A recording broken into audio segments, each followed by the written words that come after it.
नमस्कार दोस्तों, एक बार फिर से स्वागत है आपका हमारे YouTube channel Pandey study centre में। आशा करता हूँ आप लोग सब स्वस्थ होंगे, अच्छी आपकी स्टडी चल रही होगी। तो ये आज से मैंने स्टार्ट कर दी है दोस्तों इतिहास। ठीक है, भारत का इतिहास, जो कि लूसेंट बुक मैंने उठा रखी है यहाँ पे। लूसेंट एक बहुत ही अच्छी बेहतर नोट्स वाली बुक है। यहाँ से अगर आप प्रिपरेशन करते हैं तो निश्चित तौर पे आपके क्वेश्चन वहाँ से छूटेंगे नहीं। अगर आप एक अच्छी स्ट्रेटजी के साथ अगर पढ़ाई करते हैं, यहाँ से अपनी तैयारी को जारी रखते हैं, तो आपके हर एक क्वेश्चन यहाँ पे वहाँ एग्जाम में यहाँ से ज़रूर से बनेगा। ठीक है, तो स्टार्ट करते हैं। और बहुत से स्टूडेंट को लूसेंट पढ़ने का सही तरीका नहीं बताया दोस्तों।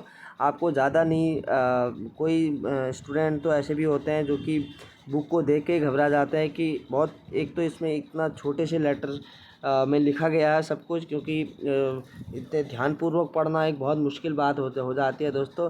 लेकिन हमें करना क्या है, हमें एक छोटा पोर्शन लेके चलना है। ठीक है, मतलब अगर आज हम एक टॉपिक अगर देख रहे हैं तो उसी एक टॉपिक को हम अच्छे से क्लियर करेंगे, अच्छे से कवर करेंगे और अच्छे से समझेंगे भी। ठीक है, तो इतिहास एक बहुत महत्वपूर्ण है। यहाँ से 2 से 3 4 5 क्वेश्चन पूछे जाते हैं दोस्तों। जैसे सिंधु घाटी सभ्यता से पूछा जाता है, बौद्ध ग्रंथ, बौद्ध साहित्य, जैन धर्म से पूछा जाता है दोस्तों। ठीक है, तो प्राचीन इतिहास से पूछा जाता है। भारत का जो प्राचीन इतिहास है, वेद हैं, धर्म ग्रंथ हैं, ठीक है, तो पुराण हैं, इनसे बहुत सारे क्वेश्चन पूछे जाते हैं एग्ज़ाम में। तो बहुत ही महत्वपूर्ण रहेगा आज का ये चैप्टर दोस्तों। स्टार्ट करते हैं आज का हमारा टॉपिक, भारत का इतिहास। ठीक है, तो स्टार्टिंग से देखेंगे हम, बिल्कुल स्टार्टिंग से देखेंगे दोस्तों, जो कि लूसेंट का जो पहला पेज है इतिहास का। ठीक है, वहाँ से स्टार्ट कर रहे हैं हम। ठीक है, तो भारत का इतिहास देखते हैं। उत्तर उत्तर में हिमालय से लेकर दक्षिण में समुद्र तक फैला यह उपमहाद्वीप भारतवर्ष के नाम से जाना जाता है, जिसे महाकाव्य तथा पुराणों में भारतवर्ष अर्थात भरतों का देश तथा यहाँ के निवासियों को भारतीय अर्थात भरत की संतान कहा गया है। भरत एक प्राचीन कबीले का नाम था। प्राचीन भारतीय अपने देश को दोस्तों जम्बू द्वीप अर्थात जम्बू यानी कि जामुन, ठीक है, जम्बू यानी कि जामुन एक वृक्ष होता है दोस्तों, वृक्षों का द्वीप कहते थे। वृक्षों का द्वीप कहते थे। प्राचीन ईरानी इसे सिंधु नदी के नाम से जोड़ते थे दोस्तों, जिसे वे सिंधु ने कहकर हिंदू कहते थे। ठीक है, तो यही नाम फिर पूरे पश्चिम में क्या हो गया, प्रचलित हो गया और पूरे देश को इसी एक नदी के नाम से जाने लगा। यूनानी इसे इंदे और अरबी इसे हिंद कहते थे। मध्यकाल में इस देश को दोस्तों हिंदुस्तान कहा जाने लगा। अभी मध्यकाल जब आएगा, मध्यकाल का इतिहास भी बहुत महत्वपूर्ण है, उसको भी हम यहाँ पे कवर करेंगे। निरंतर वीडियो आती रहेंगी दोस्तों। यह शब्द भी फारसी शब्द हिंदू से बना है। यूनानी भाषा के इंदे, ठीक है, यूनानी भाषा के इंदे के आधार पर अंग्रेज इसे इंडिया कहने लगे। ठीक है, तो ये तो होगी इनकी भारत और हिंदुस्तान जो भी नाम है, उसके नाम की उत्पत्ति कैसे होती है और कैसे कैसे इसको इन नामों से पुकारा जाने लगता है। अगला है विंध्य की पर्वत श्रृंखला देश को उत्तर और दक्षिण में क्या करती है, विभाजित करती है, जो विंध्याचल पर्वत है। ठीक है, तो आगे हम जैसे जैसे आगे बढ़ते रहेंगे वैसे वैसे हम हर चीज़ जानने लगेंगे दोस्तों, हर चीज़ नई चीज़ को देखेंगे, हर टॉपिक कवर करेंगे। तो जो विंध्याचल पर्वत श्रृंखला है दोस्तों, जो सबसे प्राचीन मानी जाती है, तो वो 2 भागों में डिवाइड करती है भारत को। ठीक है, एक दक्षिण भारत और एक उत्तर भारत। ठीक है, तो उत्तर में इंडो यूरोपीय परिवार की भाषाएं बोली जाती हैं बोलने वालों की, और दक्षिण में द्रविड़ परिवार की भाषाएं बोलने वालों का बहुमत यहाँ पे माना जाता है। भारत की जनसंख्या का निर्माण जिन प्रमुख नस्लों के लोगों के मिश्रण से हुआ है, इस प्रकार हैं, जैसे पेट्रो Australoid, paleo Mediterranean, Caucasoid, Negroid और मंगोलाइड। ठीक है, तो ये क्या थे, ये एक प्रमुख नस्लें थी जिससे कि यह माना जाता है कि भारत की जनसंख्या का निर्माण हुआ है। भारतीय इतिहास को हम अध्ययन की सुविधा के लिए इतिहासकारों ने दोस्तों 3 भागों में बांटा गया है। यहाँ पे इतिहासकारों ने अध्ययन की सुविधा के लिए 3 भागों में बांटा है। एक प्राचीन भारत, दूसरा है हमारा मध्यकालीन भारत और तीसरा है यहाँ पे आधुनिक भारत। ठीक है, तीसरा क्या है यहाँ पे, आधुनिक भारत। देखते हैं। सबसे पहले इतिहास को 3 भागों में बांटने का श्रेय दोस्तों तो जर्मन के इतिहासकार थे क्रिस्टोफ सेलियर्स। ठीक है, क्रिस्टोफ सेलियरस इनको जाता है, जिनका जन्म और मृत्यु का डेट यहाँ पे दिया गया है, आप देख सकते हैं। प्राचीन भारत देखेंगे दोस्तों, सबसे पहले हम प्राचीन भारत, ठीक है। प्राचीन भारतीय इतिहास के विषय में जानकारी मुख्यतः 4 स्रोतों से प्राप्त होती है दोस्तों। तो वह कौन कौन से हैं 4 स्रोत जहाँ से प्राचीन भारत के इतिहास की जानकारी हमें प्राप्त होती है? एक तो हो गया धर्म ग्रंथ दोस्तों, दूसरा होगा ऐतिहासिक ग्रंथ, तीसरा विदेशियों का विवरण, जो भी विदेशियों ने यहाँ पे लिखा है, जो भी बताया है, विदेशियों का विवरण देखेंगे। और चौथा है यहाँ पे पुरातत्व संबंधी साक्ष्य, ठीक है, जो भी लेख हैं, गुहा लेख हैं, ठीक है, जो भी मुद्राएं छपी मिली हैं यहाँ पे, पुरातत्व, जो भी पुरातत्व से संबंधित जानकारी है वो है यहाँ पे चौथा, यहाँ पे इसका प्रकार है। प्राचीन भारतीय इतिहास के स्रोत 4 प्रकार हमने देख लिए हैं: धर्म ग्रंथ, ऐतिहासिक ग्रंथ, विदेशियों का विवरण और पुरातत्व संबंधी साक्ष्य, ठीक है। तो देखते हैं, सबसे पहले देखेंगे धर्म ग्रंथ एवं ऐतिहासिक ग्रंथ से मिलने वाली महत्वपूर्ण जानकारी। तो यहाँ पे पहला पॉइंट ये है, भारत का सर्वप्राचीन धर्म ग्रंथ क्या है दोस्तों? तो वेद है, ठीक है। तो आप ध्यान से देखना, क्योंकि यहाँ से क्वेश्चन बनने स्टार्ट हो जाते हैं। जिसके संकलनकर्ता दोस्तों महर्षि कृष्ण द्वैपायन वेदव्यास को माना जाता है। वेद जो है वो वसुधैव कुटुंबकम का उपदेश देता है, ठीक है। वेद किसका उपदेश देता है दोस्तों? तो वसुधैव कुटुंबकम का उपदेश देता है।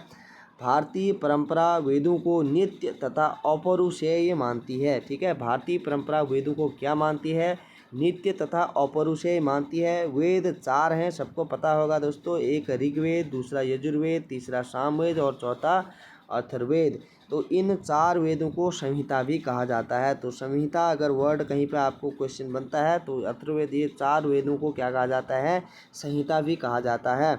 सबसे पहले देखेंगे दोस्तों ऋग्वेद से हमें क्या क्या जानकारी मिलती हैं और ऋग्वेद में क्या क्या यहाँ पे दिया गया है, तो यह देखेंगे।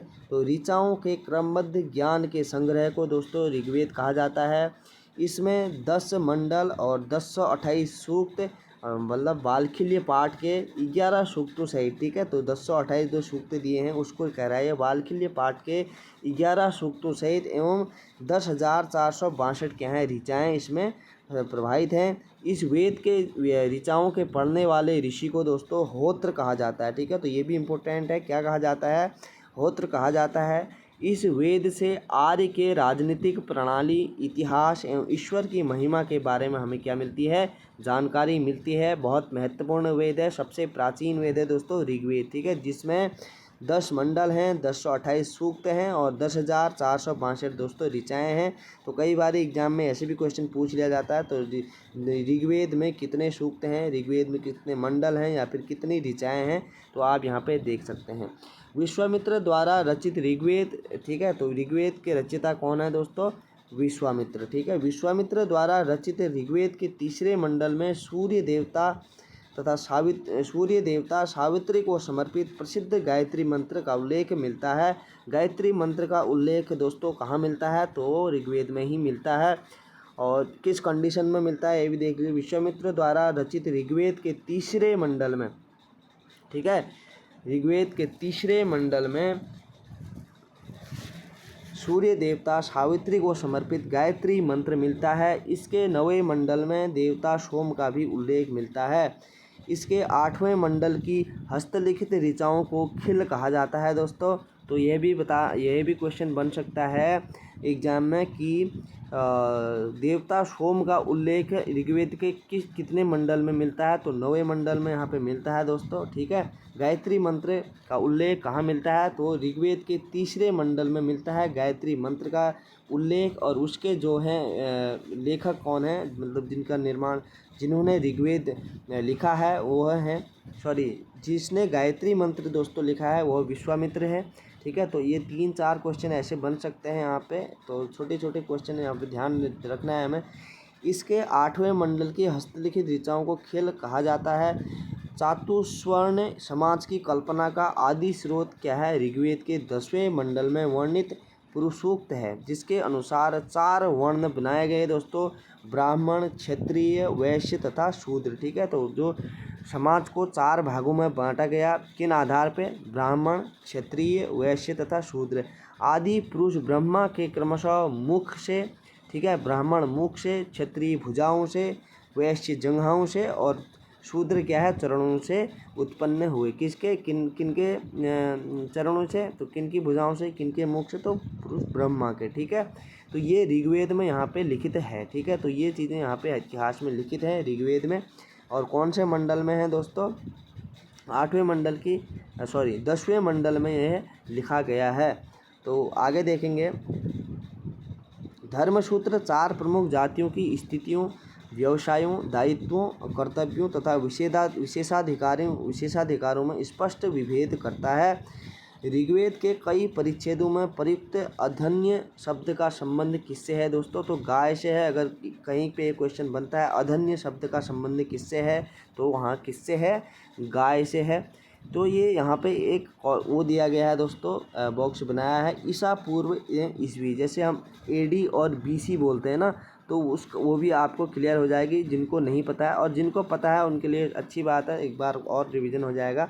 तो वर्तमान में प्रचलित दोस्तों तो ग्रेगोरियन कैलेंडर ईसाई कैलेंडर है, ठीक है। जूलियन कैलेंडर भी कहा जाता है।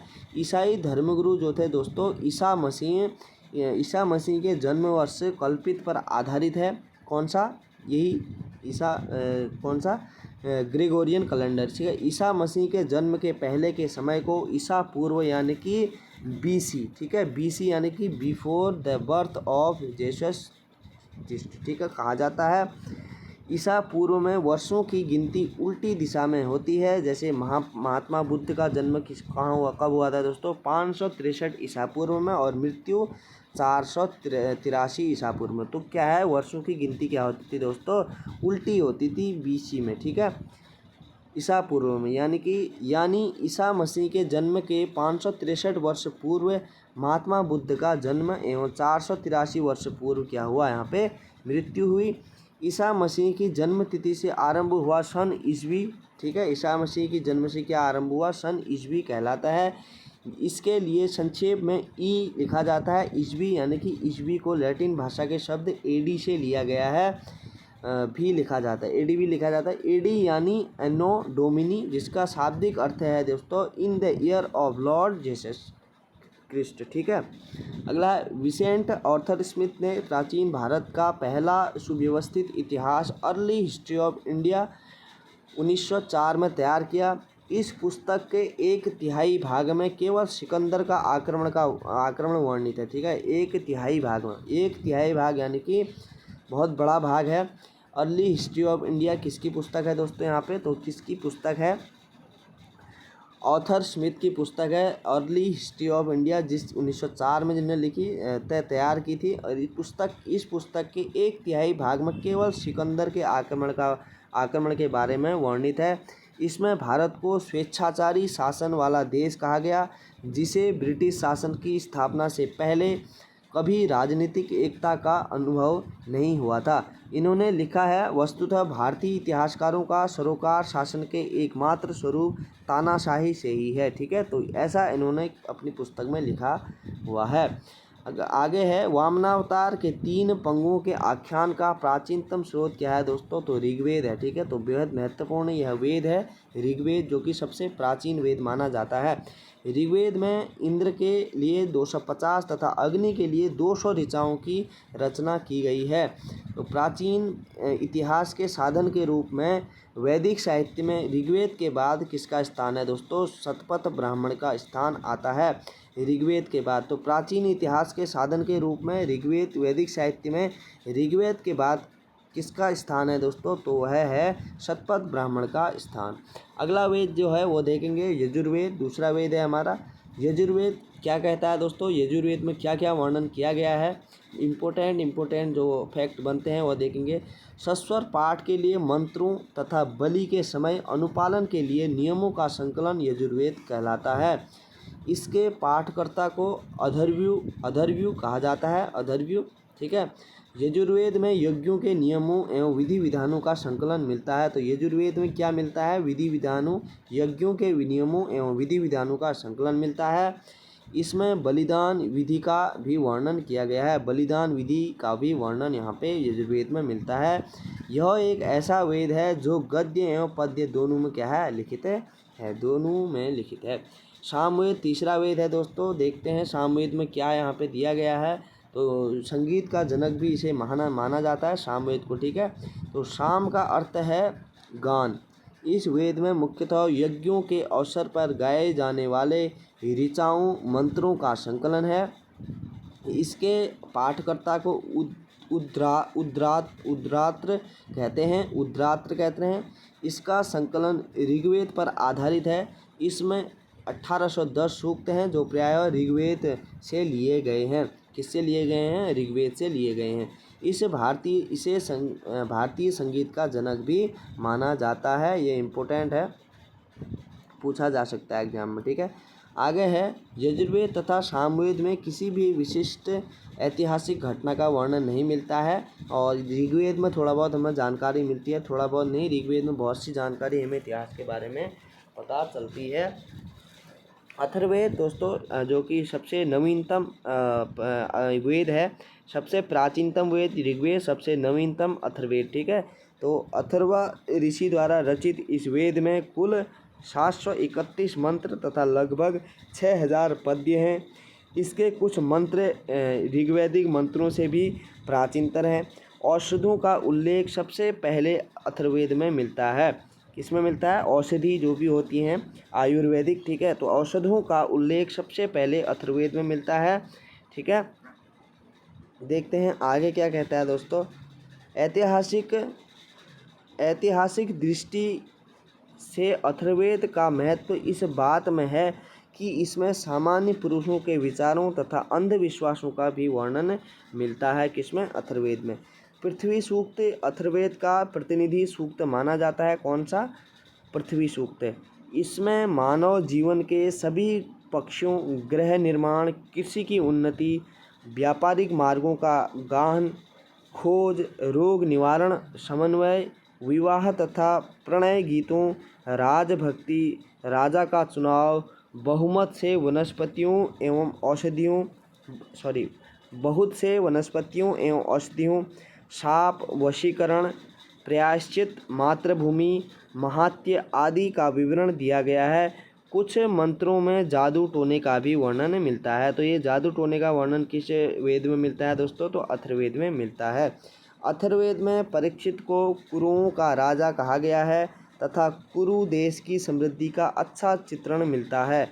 इसमें सभा एवं समिति को प्रजापति की 2 पुत्रियां कहा गया है, सभा और समिति को, ठीक है।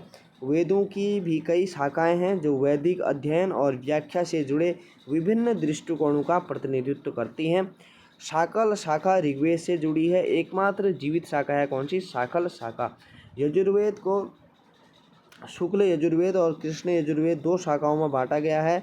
माध्य दिन और काण्व शुक्ल यजुर्वेद अथवा वाजसनेय संहिता की शाखाएं हैं। कृष्ण यजुर्वेद से जुड़ी शाखाएं काठक, कनिष्ठल, मैत्रायणी और तैत्तिरीय एवं कौथुम, रामायणीय एवं जैमिनीय या तलवकार सामवेद की क्या हैं, शाखाएं हैं। अथर्ववेद वेद की शाखाएं शौनक और पेपलाद है। यहाँ से ज़्यादातर क्वेश्चन बनते नहीं हैं दोस्तों, लेकिन कुछ पॉइंट ऐसे हैं जो कि एग्जाम में यहाँ से भी पूछे जाते हैं, ठीक है। तो सबसे प्राचीन वेद ऋग्वेद एवं सबसे बाद का वेद यानी कि सबसे नवीनतम अथर्ववेद को माना जाता है। तो आज की वीडियो में दोस्तों हमने वेदों को अच्छे से देखा। अगर आप एक बार और देखना चाहते हैं तो रिवीजन आप ज़रूर से करें, क्योंकि बुक से एक बार ज़रूर से पढ़ें, क्योंकि ये भारत नाम मिला, हिंदुस्तान कैसे नाम मिला दोस्तों। प्राचीन भारतीय इतिहास के जो भी स्रोत हैं वो हमने देखे यहाँ पे, ऋग्वेद, सामवेद, यजुर्वेद, अथर्ववेद, ठीक है। 4 वेद हमने देखे हैं और चारों वेदों में क्या क्या यहाँ पे प्रावधान दिए गए हैं, कहाँ क्या क्या हमें इतिहास की जानकारी वहाँ से प्राप्त होती है, वो हमने देखा।